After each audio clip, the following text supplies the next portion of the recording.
Olá pessoal, vamos então aqui à nossa última aula do módulo 1, tá? É a terceira parte do tópico 5, última aula do módulo 1. E aqui a gente vai fazer uma comparação entre switches e roteadores, né? A gente já viu que ambos servem para armazenar e encaminhar mensagens, então eles recebem a mensagem por uma interface e eles fazem uma decisão para encaminhar essa mensagem para outra interface ou para um conjunto de interfaces, né? Os roteadores, para fazerem esse encaminhamento, eles consultam uma tabela de roteamento. E essa tabela de roteamento ela é populada lendo cabeçalhos da camada 3, né? Lendo endereçamentos IPs de destino, principalmente, né? Para saber para onde encaminhar essas mensagens, né? Para que interface encaminhar essas mensagens. Já os switches, também conhecidos como comutadores, né? É um termo muito comum que você vai ver. Eles são dispositivos de camada 2, da camada de enlace, e eles tomam essa decisão de encaminhamento das mensagens baseados nas tabelas MAC, que são tabelas que são populadas, né? Elas são construídas, como a gente viu, baseadas em endereçamentos MACs de origem. Então você popula a tabela MAC com endereçamentos MACs de origem, mas você toma a decisão de para onde encaminhar essa mensagem através dos endereçamentos MACs de destino, tá? É importante você saber fazer bem essa distinção e foi algo que eu espero que tenha ficado claro na última aula. Ambos então têm essa tabela de encaminhamento, né? O roteador ele vai utilizar algoritmos de roteamento e endereçamentos IPs para poder popular. Essas tabelas elas são computadas utilizando principalmente software. É por isso que o roteador ele é, entre aspas, um pouco mais demorado, no sentido ele tem assim, precisa de uma CPU mais robusta, de uma memória mais robusta, enquanto que os switches tomam essa decisão em geral baseados em hardware. Então ele faz uma configuração de hardware para poder ser mais rápido nessas decisões, tá? Os switches eles lidam com menos quantidade de informação e por isso eles tomam essa decisão mais rapidamente, inclusive por serem mais limitados aí, você consegue fazer essa implementação de decisão somente em hardware, sem precisar de muito auxílio de software, tá? Então, os switches eles vão fazer essa tabela de encaminhamento, às vezes eles vão utilizar inundação, né? Quando eles olham para a tabela e não encontram um endereçamento MAC de destino para o qual eles pretendem encaminhar a mensagem, aí eles acabam enviando para todas as interfaces, exceto pela interface por onde a mensagem chegou. E quando eles aprendem, né, uma vez que eles vão tomando conhecimento de onde os equipamentos estão conectados, eles vão tomando essa decisão baseados em endereçamentos MAC de destino e eles vão encaminhando essas mensagens apenas para aquelas interfaces específicas, né? E aí nesse ponto aí é que o switch definitivamente se diferencia do hub, né? Tanto em performance como em segurança. Aqui, ó, eu estou dando um exemplo de um host que ele lê todas as camadas do nosso modelo TCP/IP. O switch ele só lê até a camada 2, ele só lê até o cabeçalho da camada 2 para poder tomar a decisão, enquanto que os roteadores eles leem até o endereçamento da camada 3, né? O cabeçalho da camada 3 ou o header da camada 3, tá? E lá no host destino, no servidor de destino, ele também é capaz de ler todas as camadas. Aqui, de novo, eu estou fazendo uma análise comparativa. Os hubs, eles não isolam tráfego, fica todo mundo numa configuração de topologia de barramento, com meios compartilhados. Então, se existe uma colisão na rede, inclusive todo mundo colide, né? Os switches, eles isolam o tráfego de colisão, né? Na medida em que equipamentos em portas diferentes, eles estão falando em espaços diferentes. Eles não estão conectados numa topologia de barramento, como acaba acontecendo com o hub, mas ele não segmenta aquela rede em diferentes redes, né? Ele não segmenta aquela interface em diferentes redes. Todo mundo que está conectado no switch, ele está conectado essencialmente à mesma rede, né? Então, se você manda um broadcast de camada 3, todo mundo que está conectado no switch, em tese, recebe essa mensagem. Já nos roteadores não, né? Cada interface é uma rede diferente, então ele acaba fazendo esse isolamento do tráfego. Os hubs são plug and play, você não faz nenhuma configuração, o hub é literalmente zero configurações. Os switches eles são plug and play também, porém você é capaz de fazer configurações do switch para poder melhorar questões de desempenho, de segurança, de escalabilidade e assim por diante. E os roteadores, eles não são plug and play, definitivamente você precisa entrar e aplicar configurações nele para ele poder começar a funcionar, para ele poder começar a popular a tabela dele de roteamento. Seja porque você vai popular essa tabela com rotas estáticas, seja porque você vai fazer a configuração de um protocolo de roteamento, como o RIP, o SPF, a IGRP, e assim por diante, para ele poder começar a conversar com os roteadores e ir aprendendo essa topologia da rede.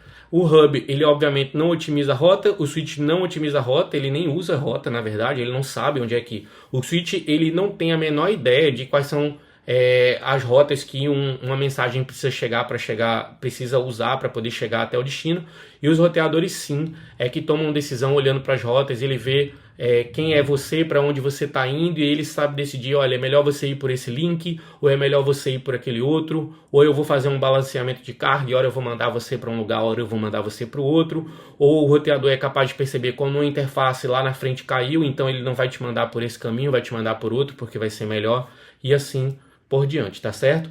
Aqui, resumidamente, os endereços, a gente viu que o endereçamento da camada 3 é um endereçamento IP, que ele tem 32 bits, ele é escrito dessa forma de notação decimal pontuada, porque é um número decimal dividido por pontos, são 4 octetos, o primeiro, o segundo, o terceiro e o quarto, então ele tem esse formato aqui, certo? Que é como se fosse o CEP da região, né? O endereçamento IP, você vai ter um pedaço do endereço que vai ser comum entre todos os usuários daquela rede e um outro pedaço que vai distinguir um cara do outro, né? Então é como se todo mundo morasse na mesma rua, mas cada uma das pessoas vai ter um número de casa diferente. Esse endereço de camada 3, que é o IP, ele é um endereçamento lógico e ele é mutável, dependendo da rede na qual a gente se conecta. Os endereçamentos MAC são fixos, eles são escritos em 48 bits ou 12 caracteres hexadecimais. Já expliquei algumas vezes que com 4 bits você monta um hexadecimal, é por isso que 48 dividido por 4 dá 12 caracteres hexadecimais. Ele é um endereçamento de camada de enlace, de camada 2, é um endereçamento que os switches utilizam para poder popular as tabelas MAC. Ele é um endereçamento físico, imutável, eu comparei ele com o chassi, ele vem queimado diretamente na placa de rede e ele tem esse formato aqui, que é escrito em caracteres hexadecimais, que seria o equivalente ao seu CPF, ou seja, você carrega o seu CPF para onde você for, isso não vai mudar. Você pode trocar de nome, mas você não troca o seu CPF, tá certo? E a gente vai ver aqui um pouquinho também de protocolo ARP, né? Que é o que acontece quando você conhece o endereçamento IP de alguém, do destinatário para o qual você quer enviar a mensagem, mas você não conhece o endereçamento MAC dele. Então, eu sei o endereçamento IP da pessoa com o qual eu quero me comunicar, mas eu não sei o endereçamento MAC dessa pessoa. Aí, para isso, você vai precisar usar o protocolo ARP, que é esse Address Resolution Protocol, ou um protocolo de resolução de endereços, tá? Então, cada nó da rede ele tem uma memória RAM onde ele faz a associação entre endereçamentos IPs e MACs. É tipo o CPF e o nome da pessoa que ficam lá associados na tabela ARP, tá? Então, e você vai ter dois protocolos, digamos assim, que é o ARP e o HARP. Aí, para você lembrar e não esquecer, o ARP tem 3 letras, procura o endereçamento MAC, que também tem 3 letras. Então, você vai usar o ARP quando você tem o endereçamento IP e você procura o endereçamento MAC, né? ARP procura MAC. Já o HARP, que é um acrônimo maior, né, 4 letras, ele vai procurar o IP, ou seja, é o contrário. O HARP é o reverse ARP, é o ARP reverso. Então, no HARP você vai procurar pelo IP. Você tem o endereçamento MAC do cara com o qual você quer comunicar, mas você não tem o endereçamento IP dele. Porque pode acontecer os dois casos, né? Você ter o IP e não ter o MAC, e aí nesse caso você usa o ARP, ou você ter o IP, ou você ter o MAC e não ter o IP, e aí nesse caso você usa o HARP. 3 letras para 3 letras, 4 letras para 2 letras, tá? Então o maior procura o menor, digamos assim. E aqui eu estou dando um exemplo, ó. Você tem lá um roteador, e se o roteador R1 quiser se comunicar com o PC1, mas não soubesse o endereçamento MAC, aí como é que ele age? Ele vai ter que acionar o protocolo ARP, vai dar um ARP request, que é uma requisição ARP. Então ele tem lá o endereço IP dele de origem, tem o endereçamento MAC dele de origem, tem o endereçamento IP do destino, mas ele não tem esse endereçamento MAC aqui do PC1. Então ele vai mandar uma mensagem em broadcast de camada 2, né? Ó, quero falar, tô mandando uma mensagem para todo mundo com um ARP request para poder perguntar, ó, quem for dono desse endereçamento IP aqui de destino, por favor me responda com seu endereçamento MAC. É isso que o ARP vai fazer.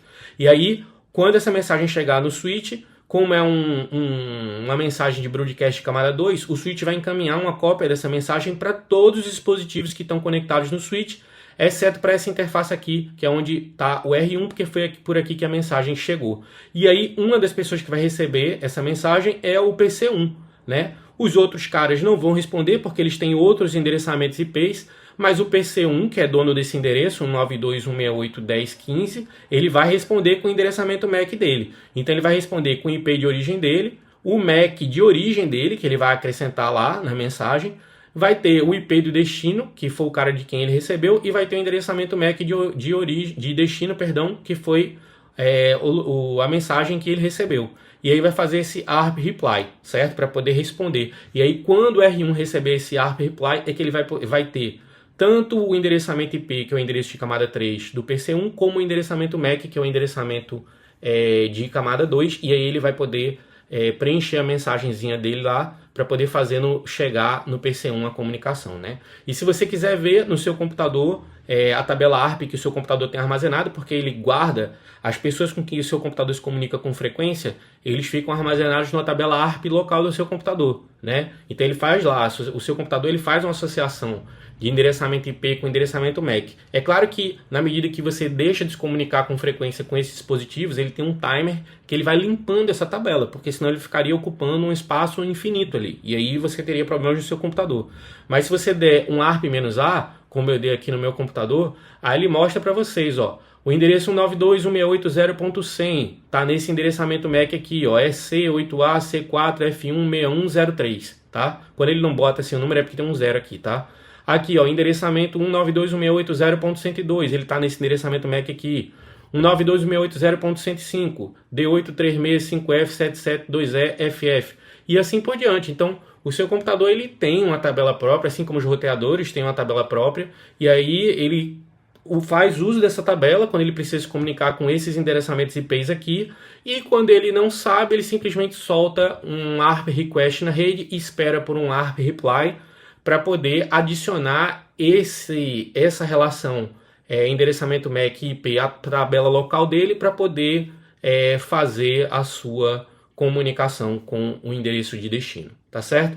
Isso aqui encerra as nossas aulas do tópico 5, encerra nossas aulas do módulo 1. Eu espero que tenha sido uma experiência interessante para vocês, que vocês tenham saído com a base sólida daqui, para a gente começar a se aprofundar agora em questões mais práticas até, e eu espero ver vocês no módulo 2.